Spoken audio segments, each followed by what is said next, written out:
So the next thing I'm going to be talking about is the discounted cash flow model, which is a really, really important concept in the world of finance, private equity specifically.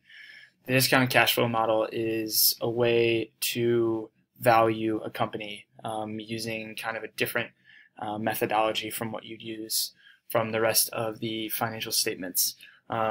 Its core premise is the free cash flow, which is kind of an alternative way to evaluate how much value a certain investment or company provides to the entire body of shareholders and collective investor stakeholders collectively. Because oftentimes the financial statements don't always give you that one singular value. So that's kind of the point of this. And the discounted cash flow obviously means that incorporates the time value of money and how the value of money obviously diminishes over time. So that accounts for that. So that's what we're going to talk about here in this section. And so we're going to start up here and derive the value of the free cash flow of this company. Like I said earlier, a company's ability to provide cash and generate cash on its own is absolutely vital. And someone who's evaluating a company is obviously gonna place a lot of value on a company's ability to do so. So keep in mind that this is starting in 2019, so these are all projection years. But if we start here, to begin with, it's pretty simple. We're gonna go up to our EBITDA from 2019. And just link it over from one sheet to the next. We can do Command R all the way over. Our tax rate, which we said, oops, I need to remember how to hit an equal sign, is at 32%. We can also link that over. And so then our tax rate, or our tax value rather, sorry, is going to be that EBIT value times our tax rate. And we can copy that over as well.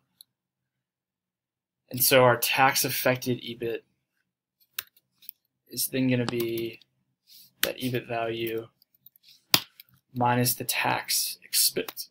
Excuse me. And again, we will copy that all the way over.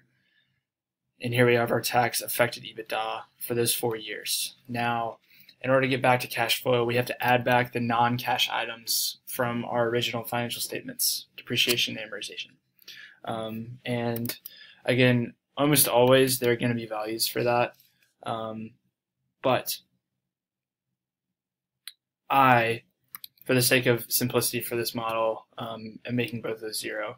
Almost always you will see, definitely for depreciation, you will see a value there, but not here. And so we can again just copy that over and do the same thing for amortization. My Excel is a little bit slow. From what I hear from pretty much everyone, Macs, which is my laptop is a Mac, are not great with Excel, and I have definitely learned that the hard way. So we're just chugging along. But I digress. CapEx, that stands for capital expenditures. Again, this is going to be something that we would normally calculate on additional schedules on the financial statements. But again, for the sake of simplicity, we're just going to assume that value is negative 1,000 and it's constant each year. So we're spending $1,000 on capital expenditures each year. And then our changes in working capital, we have to come down here to the cash flow statement, and what we will do is we're going to sum all 3 of those values. And there we are. And so now all that's left to do is take the tax affected EBIT and add CapEx, or subtract that value, or add the negative of the value, which is what I'm doing, and go all the way over. And so now we have our free cash flow. And so now that we're there, as I said, discounted is a very important part of this, discounting the diminishing value of money over time. And so that's kind of what we're going to get to next. The next thing to do is find the weighted average cost of capital. The cost of capital means as it applies to your capital structure, which is your equity and your debt, and how those two things are affected by market value and risk premiums, which is what I'm going to talk about here next. And so the equation for weighted average cost of capital is essentially your cost of equity multiplied the weighted average of your equity plus your cost of debt, which is affected your after-tax cost of debt rather, multiplied by the weighted average of your debt. That can be a little bit much to kind of understand at once, but as I'll go through it, it'll make a little bit more sense, I hope. And so there are going to be obviously a couple of assumptions. The risk-free rate, we are going to say is 3%. The risk-free rate is essentially the hypothetical rate of a return on investment that has no risk associated with it whatsoever. Obviously, that would never really happen in the real world, but the risk-free rate is an important element of this model and this equation. And let's say your expected market return is going to be 12%. Okay, and so your beta value, which beta is a measure of volatility, it's just a constant value, and we're going to say that's 1.5. And so to find the cost of equity, the equation for that is going to be to take your risk-free rate and to that add the risk premium, and the risk premium is the difference between your expected market return and the risk-free rate. It's essentially all the risk associated with that entire market return. So it's going to be that minus that multiplied by your beta. And that's going to be 16.5%. And now we come down to our cost of debt, which we are going to assume to be 9%. Our tax rate, we already know, was 32%.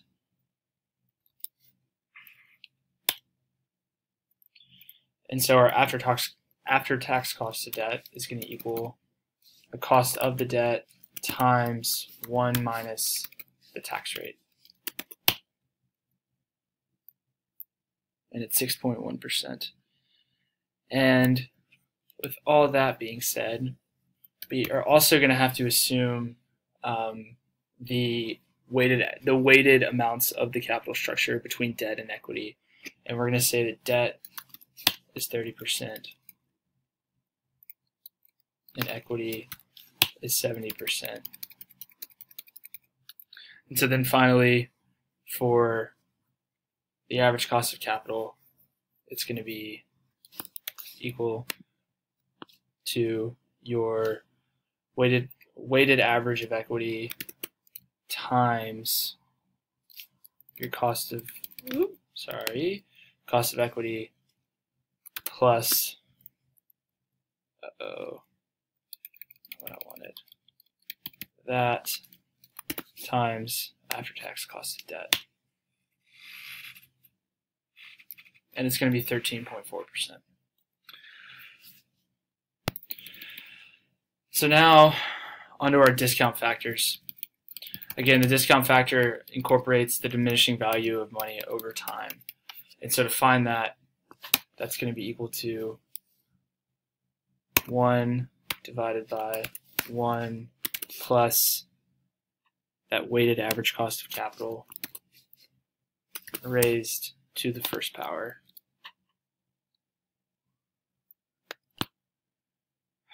And then we can copy this over. And I actually made a mistake here my first time. I have to lock this number, this value, so that it remains the same across all of them. Let's try that around too. And then I also will have to make sure to change the exponent values, because those also will increase with each passing year.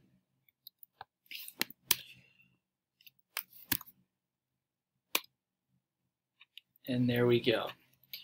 And so now our present value is just multiplying our free cash flow value of that year times the discount factor for the year.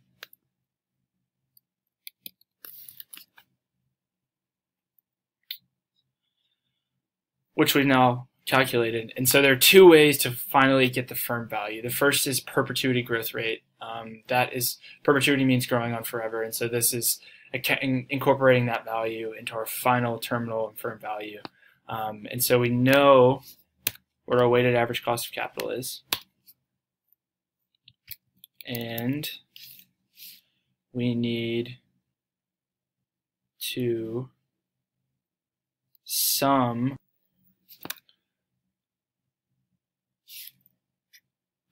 so this is going to be equal to, if this ever decides to work again, the sum of all of our present values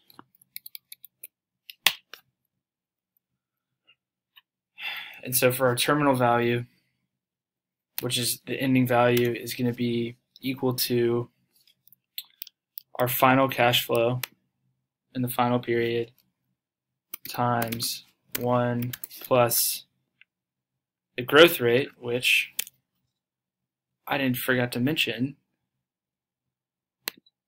I'm assuming to be 3.5%. So it's going to be that final cash flow times 1 plus the growth rate in perpetuity divided by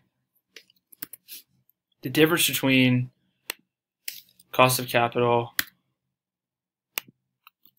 and the growth rate in perpetuity. And then finally we have to add or multiply by that final discount factor to get a present value, which we have. So now it's as simple as summing those two values. And we have 58 million as our final firm value. And then the second one is using an EBITDA multiple, and this is the one that I've become more familiar with. This is the multiple is basically a way that a firm that would do a private equity firm do a lot of research into how to evaluate a company using it. And so we're going to assume that that value is 6.0, and our present values are here and are the same. The present value of our terminal value in this case is going to be equal to EBITDA in the final period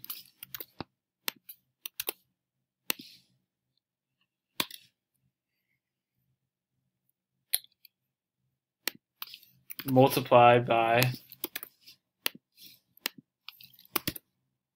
the multiple multiplied by the final discount rate. And then we can sum those two values and get our firm value. And so this is basically using the final EBITDA value and then a greater multiple of that, which in this case is 6. In these days it's probably more like 7 or 8, and using that to derive a firm value. And that's where we are. And so now we have completed the discounted cash flow model.